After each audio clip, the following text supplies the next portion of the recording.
বিরোধী দলের আপত্তি এবং ওয়াকআউটের মধ্যে জাতীয় মানবাধিকার কমিশন বিল ২০২৬, সুপ্রিম কোর্ট সচিবালয়ের সংশোধন অধ্যাদেশ ২০২৬, সুপ্রিম কোর্টের বিচারক নিয়োগ রহিত করেন বিল ২০২৬ এবং জেলা পরিষদ ও পৌরসভার সংশোধন আইন সংসদে পাশ হয়েছে। জাতীয় মুক্তিযোদ্ধা কাউন্সিল সংশোধন বিল সহ বৃহস্পতিবার সংসদে ৩১টি বিল পাশ হয়েছে। রিপোর্ট করছেন চকর মালিথা।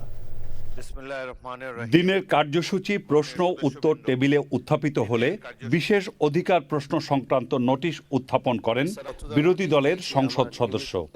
আমার বিশেষ অধিকার প্রশ্নে এরপর সরাসরি আইন প্রণয়ন কার্যাবলী শুরু করেন স্পিকার। সদস্যবৃন্দ, বিলের উপর কোনো দফাওয়ারি সংশোধনী নেই। একে একে বিভিন্ন মন্ত্রণালয়ের ৯টি বিল আইন আকারে পাশ হওয়ার পর বিরোধিতা শুরু হয় আইনমন্ত্রী মোহাম্মদ আসাদুজ্জামানের উত্থাপিত জাতীয় মানবাধিকার কমিশন রহিতকরণ ও পুনঃপ্রচলন বিল ২০২৬ নিয়ে।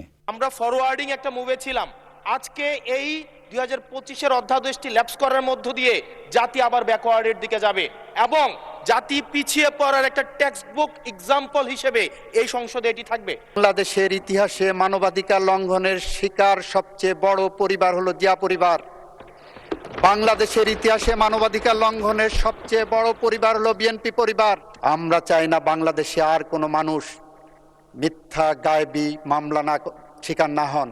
৪২ দিনে বাংলাদেশের একটি মানুষও ক্রস ফায়ারের শিকার হয়নি।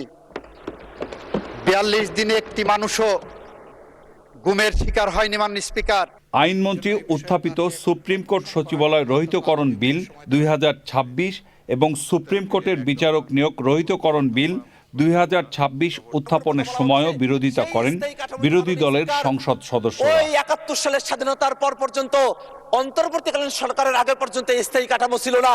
স্থায়ী কাঠামোর জন্য যে আইনটা করা হলো সেই যুক্তি দেখিয়ে আবার সেই আইনটাকে কেন রহিতকরণের কথা বলা হচ্ছে।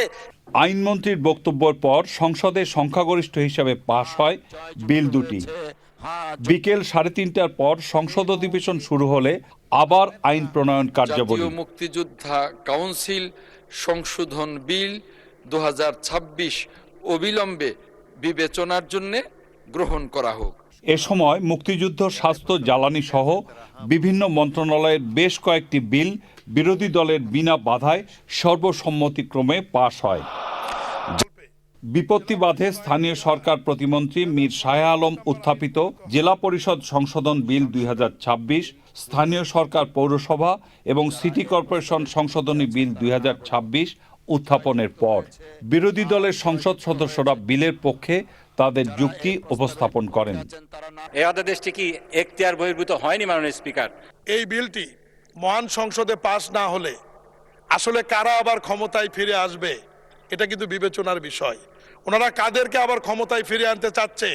রক্ত পিপাসু জুলাই আগস্ট আন্দোলনে যারা পুলিশের সাথে আমাদেরকে হামলা করেছে, অস্ত্র ব্যবহার করেছে, হামলায় যারা আমাদের সাথে অংশগ্রহণ করেছে, আমাদের বিপক্ষে অবস্থান নিয়েছিল, সেই সমস্ত জনপ্রতিনিধি এই আইনটি পাস না হলে আবার তারা পৌরসভার মেয়র এবং কাউন্সিলর পদে ফিরে আসবে।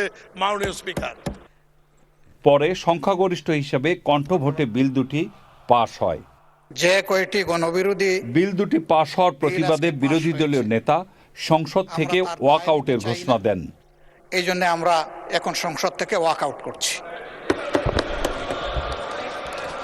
এরপর রাষ্ট্রপতির ভাষণের উপর ধন্যবাদ প্রস্তাবের আলোচনায় অংশ নেন সরকার দলীয় সংসদ সদস্যরা। বিশেষ করে আপনার স্বাস্থ্য ব্যবস্থা।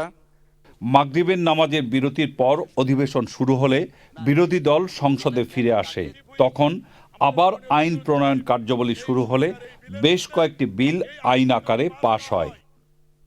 শুক্রবার বেলা 10টা পর্যন্ত সংসদ অধিবেশন মুলতবি করেন স্পিকার। জিন্দাবাদ। চকর মালিথা, চ্যানেল আই, ঢাকা।